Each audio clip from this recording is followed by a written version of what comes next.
முதலாவதாக மூலாதார சக்கரம். ஒரு மனிதன் உயிர் வாழ்வதற்கு பல மூல காரணமாக அமைவதனால் இதனை மூலாதார சக்கரம் என்று அழைக்கின்றார்கள். இந்த சக்கரமானது மனிதனின் பிறப்புறுப்பிற்கும் ஆசனவாயுக்கும் நடுவே முதுகுத்தண்டு வடத்தின் கீழ் பகுதியில் அமைந்துள்ளது.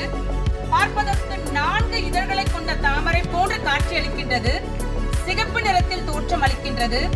பஞ்சபூதங்களில் நிலத்திற்கு நிகராக சொல்லப்படுகின்றது. நம்முடைய சிறுநீரகத்திற்கு மேல் உள்ள அற்றின சுரபி இவற்றின் கட்டுப்பாட்டின் கீழ் செயலாற்றிக் கொண்டிருக்கின்றது. மேலும் சிறுநீரகம், சிறுநீரகப்பை, உள்ளம் தண்டு ஆகியவையும் இவற்றின் நேரடி ஆதிக்கத்தின் கீழ் இயங்கிக் கொண்டிருக்கின்றது. ஒரு மனிதன் பசி, தூக்கம் போன்ற கடமைகளை செவ்வனே செயலாற்ற இந்த சக்கரத்தின் செயல்பாடும் செவ்வனே அமைய வேண்டும். இவற்றிற்குண்டான மந்திரம் லம், இவற்றிற்குண்டான ஆசனம் வீரபத்ராசனம்.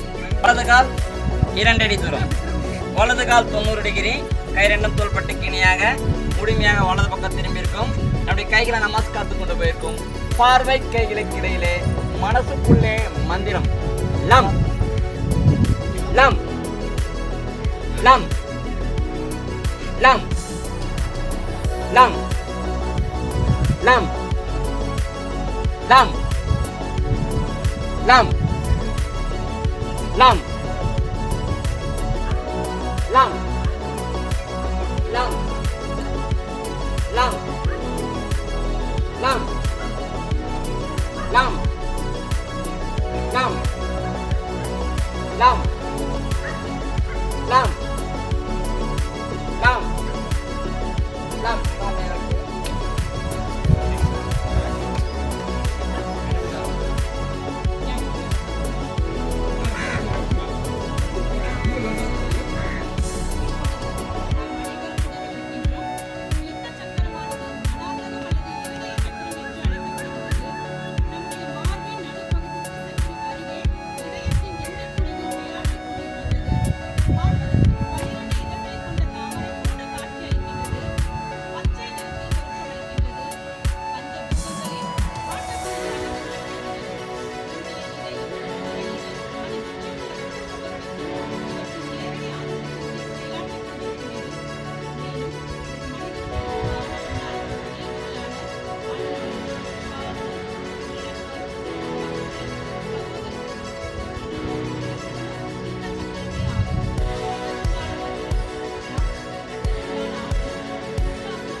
Ram.